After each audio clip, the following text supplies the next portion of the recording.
All right. So the um first thing we're going to do is talk about needs assessment. And the chapter for that is called Development and Application of Program Evaluation Research. In addition to, it's chapter 17, but it may be a different chapter in your books. So first, I want to give you all an example. I rarely teach career counseling, but if you have me for career counseling, um, I use this example for career counseling too. So excuse me if you have that class and I repeat this one example.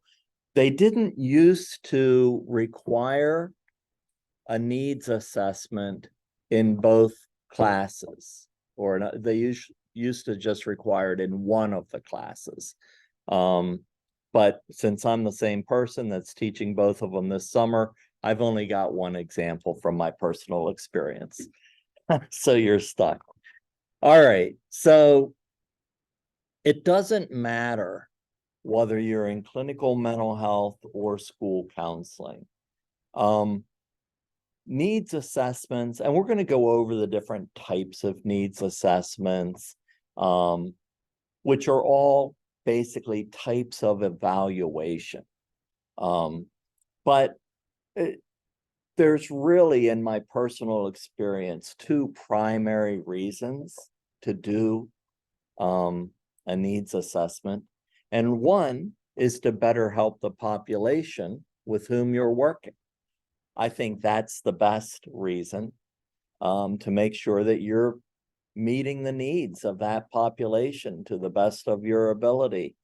Or maybe you need more resources. It would tell whoever's giving you the funding that you might need more resources. You may be doing a great job, but you could do a better job if you had a few more resources. The second reason is an external evaluation, and usually that does have to do with funding. If something's really working well, it's probably going to be okay. They want whoever's funding wants their funding to be working, to be solving whatever the problem is they're trying to fund. But a lot of times, needs assessments that are external evaluations, sometimes they're looking to cut funding. And that's kind of a negative reason to do an external evaluation. But oftentimes, when we do a needs assessment, which means we come up with some kind of outcomes, hey, this is how we're doing, individuals or organizations might feel pressure to prove their worth, and sometimes that pressure is really unnecessary. So that's kind of the negative side of needs assessments. I'm going to talk about the positive side in my personal example. And I've gone through needs assessments in clinical mental health agencies. They always want us to keep track of how many clients we see, how many groups we run, how many individual clients, what the basic diagnoses are. Insurance companies also keep track of that. So a lot of that is done automatically. They can generate reports at the end of each year or billing cycle in most agencies. And usually that's done through billing software, believe it or not. So whether you realize it or not, you may think you're just billing insurance companies or keeping track of billing records, even if a client pays in cash. But those financial statistics can be converted into outcomes, basically. Now that could be good or bad. They might decide, hey, well, we need this many counselors. It could be more than they currently have. It could be less. So it could be positive or negative. They want to make best use of their counselor's time. But the second thing it can do is it can promote new programs. So, you know, maybe they want to start up some groups for different support groups for different diagnoses. Maybe they have a waiting list. So that's more common now than it used to be. So if there's a waiting list, a lot of times they can convert individual client sessions into group sessions, and then that would actually free up some time so that you could see clients that are currently on a waiting list. So there's all different reasons.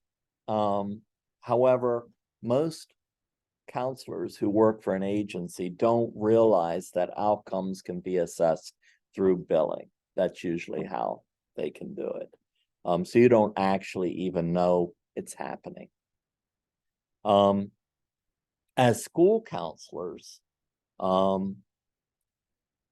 usually the school counselor has to do some sort of monthly report.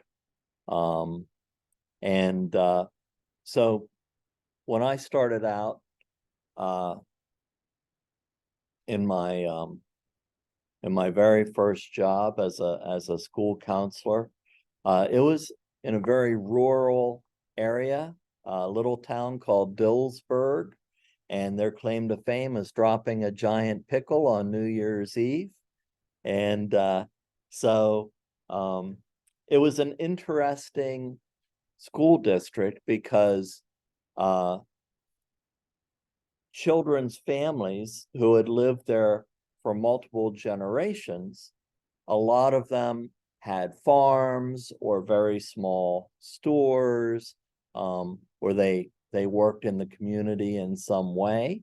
And so that was the more rural perspective. But another part of the student population had moved into the area because it became a suburb of Harrisburg. It was within driving distance to Camp Hill and Harrisburg, PA. And they were doing a lot of building, like suburbs, housing communities. And that was a totally different student population, and with different jobs, and they didn't work immediately in the community, and they were also new to the community. So we were getting that type of mixed population.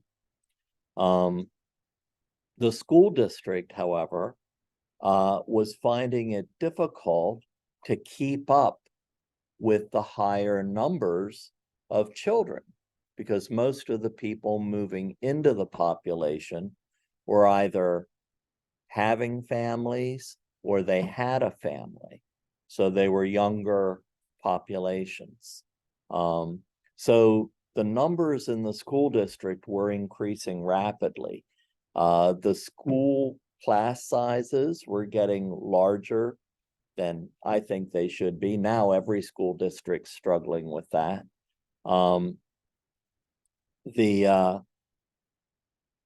They previously, before the numbers increased, they only had one elementary school counselor. They had multiple high school counselors, but they only had one elementary school counselor.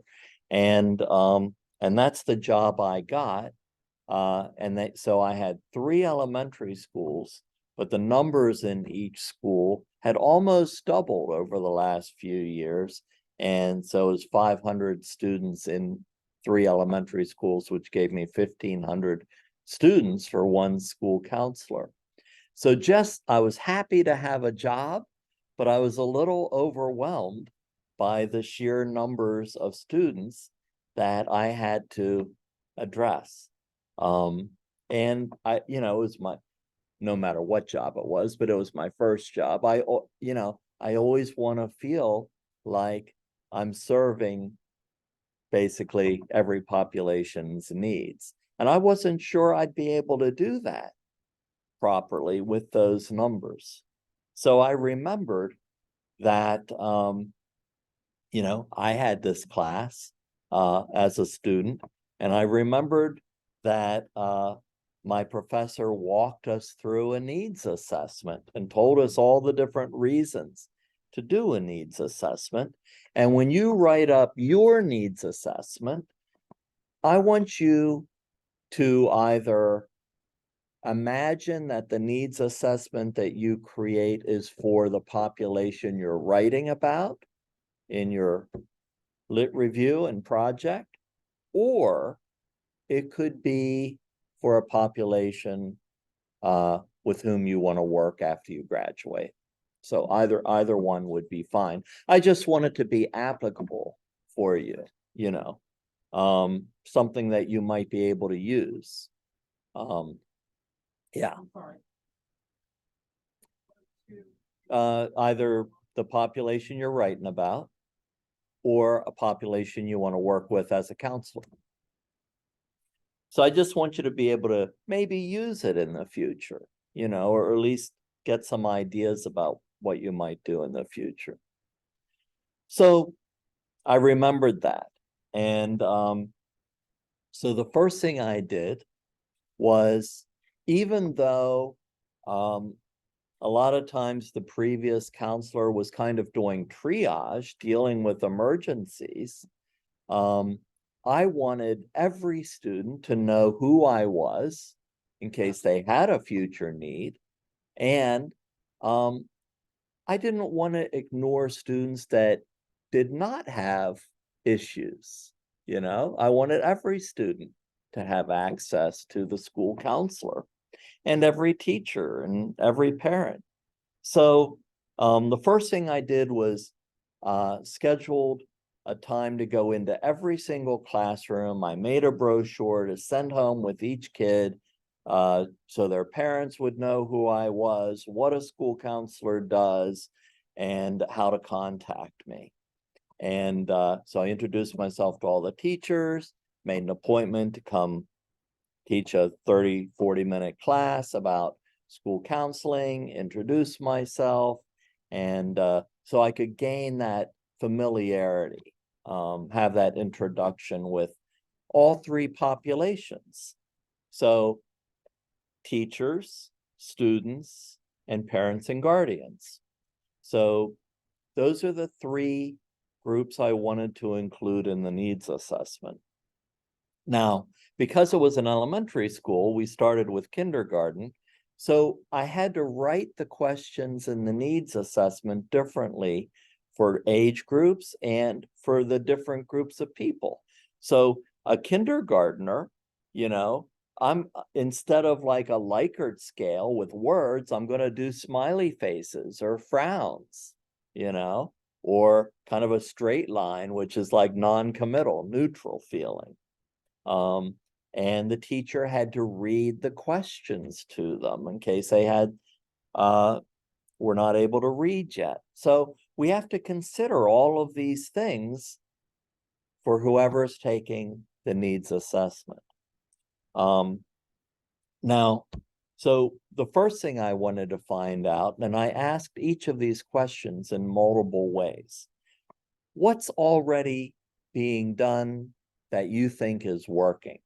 Because, hey, if it's not broken, don't fix it, right? So if something's working well, I'm not going to change that.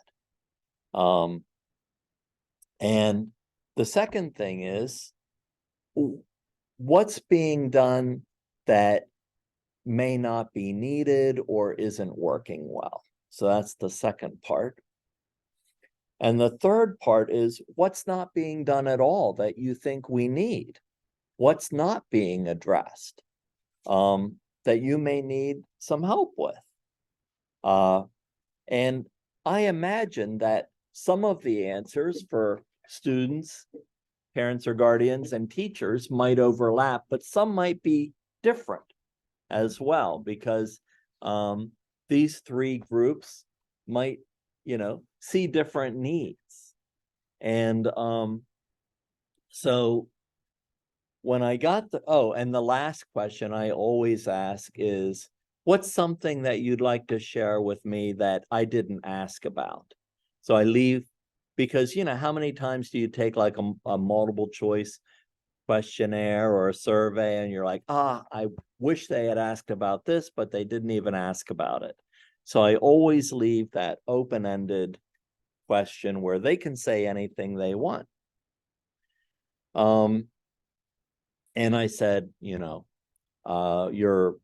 were all confidential. They didn't have any names on them, so I didn't even have to keep them confidential. They didn't even put their names on them. The only separation I had was the three groups. Students handed theirs in together, teachers handed theirs in together, and parents handed theirs in together. So that's the only separation I had for the groups. So I found out some things. Some of the things that were working pretty well were some of the groups that were being run. They already had an anger group, and the teachers liked that. So I kept the group, but I changed how I ran the group. So for instance, I thought, yeah, this is probably a great group. However, I learned that anger was a secondary emotion. There's a deeper feeling beneath that anger, that like a volcano, that deeper feeling kind of erupts into that outward emotion of anger. So if you just teach kids how to control their anger, it doesn't actually solve what's causing the anger, what's beneath that feeling. And eventually it's going to overwhelm them and they're not going to be able to control their anger. So it's kind of like a Band-Aid. Unless you help them deal with that deeper problem to some degree, then the symptom will remain. So I also changed the name of that group to the Grizzlies. And, when you're announcing something over the intercom to a school, you're not going to say anger group, meet in the library. You say something cool like Grizzlies. And also other kids aren't going to make fun of them. You're going to anger group, I'm going to Grizzlies. That's a cool group. So we kept that, but changed it a little bit. Some of the things that teachers requested was social skills and study skills. So if you had to guess, those would be two areas that you would probably guess teachers would request. And so because so many teachers requested that, I didn't want to run a group. So I created classroom lessons on those two topics, because I thought every child would probably do well, do better if they learned more about those topics. And they were also age appropriate for the various classrooms. And then,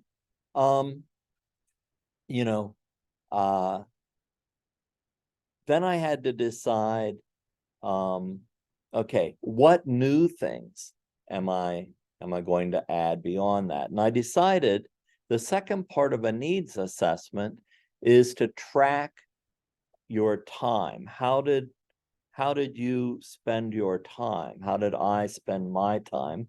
And so every day I just tallied up from my calendar. Okay, I saw this many individual kids. This was the reason. I saw this many groups. This was the topic. I taught this many classroom lessons. This was the topic. And then I added kind of emergencies to that, unexpected things that were not planned. And each month I put them on a spreadsheet, added them up, and categorized them. And after the first marking period, there were some surprises. So the first thing I wanted to look at was, what was I seeing individual clients for, individual students? Because that's what took up most of the time. And the thing that surprised me was how many students were experiencing either parents or guardians who were either, if they were married, they were getting a divorce, and if they weren't married, they were breaking up and separating. So separation and divorce of caregivers, a huge number of students were experiencing that. The second thing, and this is what really surprised me, was how many students were experiencing issues of grief and loss.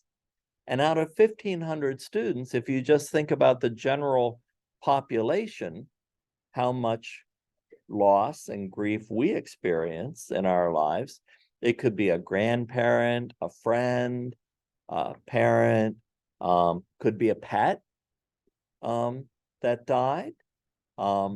So lots of grief and loss. So I decided to create groups by grade level for both of those issues. For the separation, divorce and separation, I called that banana splits. And at the end of the group, we all had banana splits. And the focus of that group was, number one, each of these individual students felt like they were the only person experiencing these circumstances and feelings. So they felt alone and helpless. But in a group, they experience what's called universalism, which means they're not alone. Oh, look, there's 6 other people in this group, and they're all experiencing similar events in their lives and similar feelings to what I'm experiencing. And the other thing was, we did have a workbook that they had to take home and work on with both of their caregivers, if they had access to both, if not just one of their caregivers. But the purpose of the workbook was to open up communication, because many times adults don't talk to children about adult topics, even though it affects the children. So it was, the whole purpose was to get the adults talking about this subject in a calm way with the children. The second group, we created the grief and loss group, and for basically the same reasons. A lot of times adults are going through their own grieving process, and they don't understand that children are grieving in the same way or in a different way. They think children get over things more easily when it comes to that, but they really go through the similar emotions that an adult would. So, it opens up that communication as well. They also experience some universalism, and we move through the stages of grief and some tasks for that group. So, and we had the Grizzlies already. And so that opened up enough time that the second marking period, I could plan some special activities. So I felt like I was better meeting the needs of the students, teachers, parents, but I could also begin to do some special things. And when I was in my master's degree, I worked for my internship and my practicum at at a school called Scotland School for Veterans Children. And it was for kids who had lost a parent in the military for whatever reason. It could have been a conflict or a war or just an accident. But the students were able to stay at the school. It provided housing, meals, education, sports, everything was right there. It turns out that most of the students that were at that school were from cities in Pennsylvania, so Harrisburg, Philadelphia, Pittsburgh, and most of the parents and guardians wanted to get them out of what they felt was a negative environment, like maybe there were a lot of drugs in their school district, or maybe there were a lot of gangs. And a lot of those students did experience loss due to drug overdose or gang violence. And they would get a call from home, and I would meet with them, and we would talk about the bad news.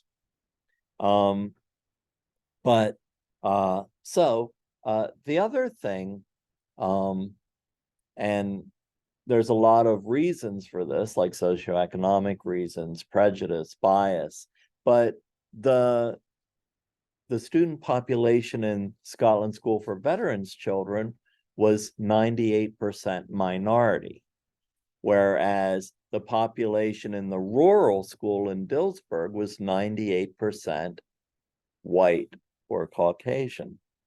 And so it was a little different makeup of the population. So what I thought would be good would be to integrate some of the classroom projects with a counseling project. And they had just gotten a new computer lab. And so I knew the kids at Scotland School also had a computer lab. And so I decided to get permission, and they could get email pen pals. And the computer classes met once a week, so they could write to their pen pal once a week. And then we talked, so they learned how to use computers, they learned how to use email. And then we worked with the English teachers, and we wanted their lesson on how to write a letter. And they had to include grammar and spelling and sentence structure in that letter process, salutations, things like that, what they might want to include in a letter. They coordinated that lesson plan with this marking period. And then I did counseling lessons on socialization and social skills and meeting new people, and what they might talk about, how to get to know a person you've never met before. And so we did this for an entire marking period, and Scotland School decided that they would pay for transportation. Their kids could come to Dillsburg, and Dillsburg would pay for a lunch. And when these kids met each other, they had never seen each other, but they had really gotten to know about the other person, their likes, their dislikes, what they did in school, what their hobbies were. That the biases that might have prevented some relationships were no longer there. So the racial makeup of these two school populations was no longer a boundary. And they had really gotten to know each other and become friends. And many of them continued their friendship after this class was over. So as these things occurred throughout the first year, at the end of each marking period, and then at the end of the year, I did a little evaluation. What's working, what's not, what needs to be added, same types of questions. And so I fine-tuned the different programs. as needed. At the end of each month, I also had to give the counselor's report to the school board. And the principal came in at the end of my first year, and I thought, oh, what did I do something wrong? Did something happen? And she's like, they save your report to the end of every school board meeting. And I'm like, well, why do they do that? And they're like, well, because you only report on positive things. You don't tell them what's wrong. You don't tell them things you need. You don't ask for anything. You simply give them good news. And so if you can picture a school board meeting, there are a lot of financial requests. There are a lot of problems that the school board members have to deal with.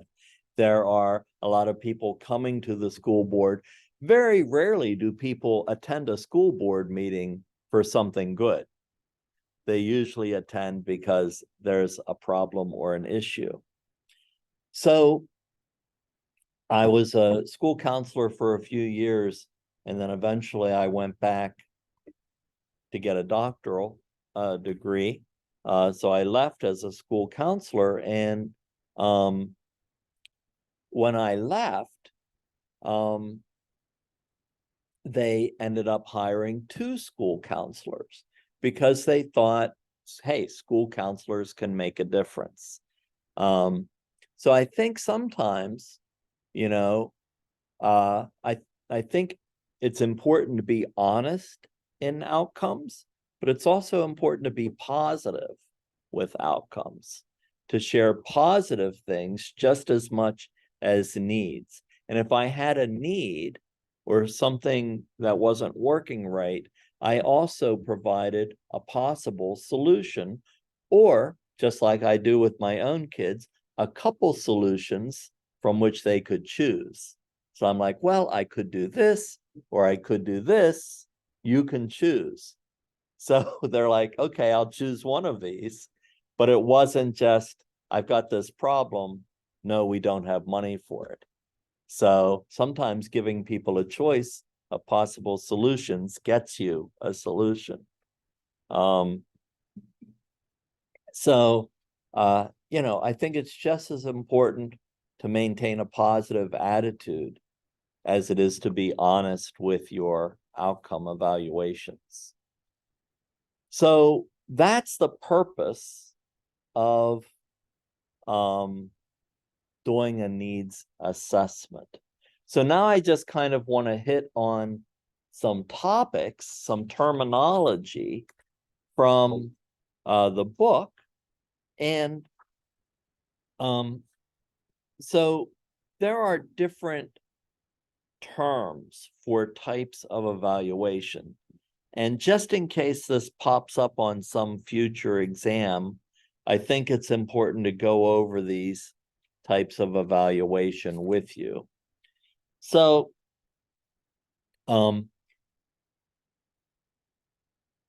sometimes a needs assessment is done prior to creating a comprehensive program. Sometimes it's done after a program has been running for a while. There's also what's called a process or formative evaluation. And the reason for this is a program implemented or working as it was originally designed?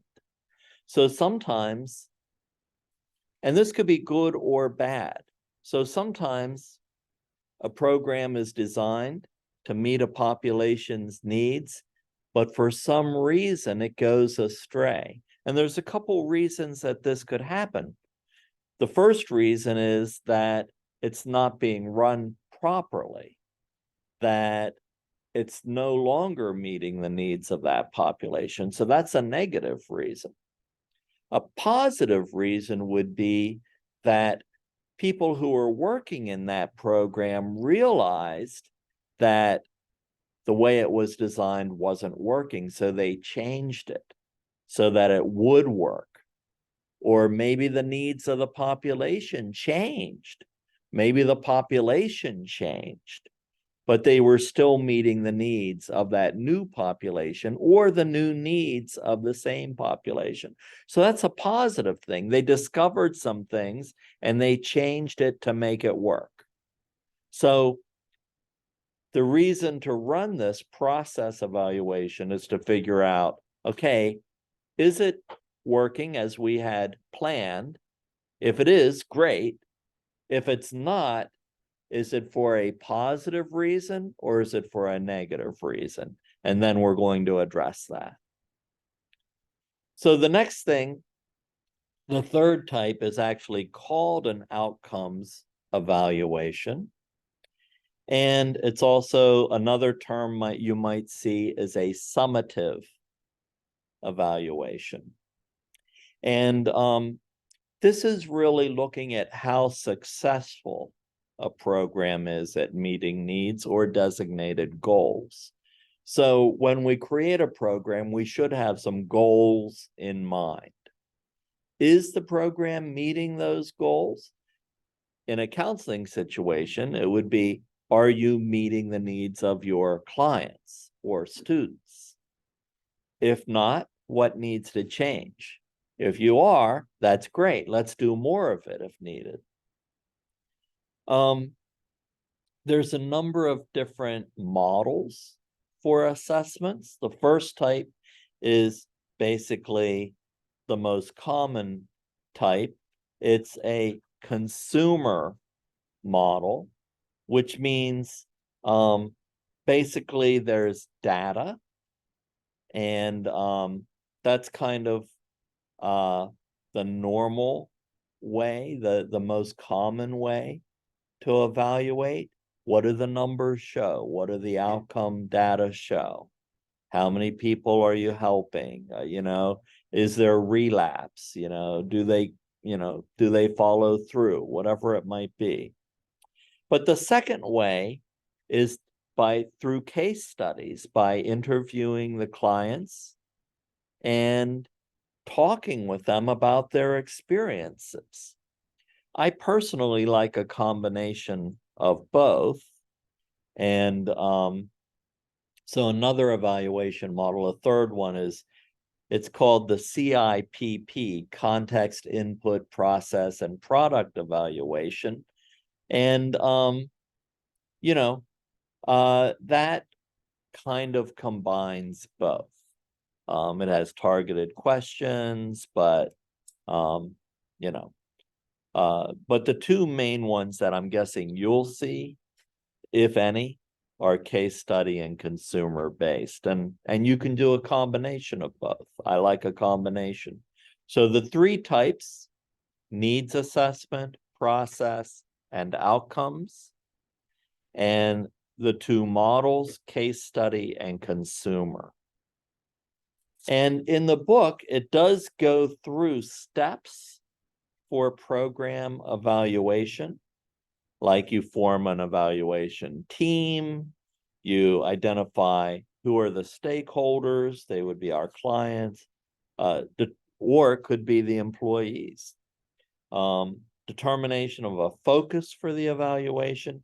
So you could go, there's a table and there's 9 different steps. What measures are you going to use? Probably going to use a survey and maybe an interview. Collect the data, analyze the data. You can follow these steps when you create your needs assessment. So if I was going to say, what type of needs assessment, and, I'm using the term needs assessment. They all used to be called needs assessment. Now it's needs assessment, process, or outcome. I like doing the needs assessment, and then I like doing a combination of case study and consumer data.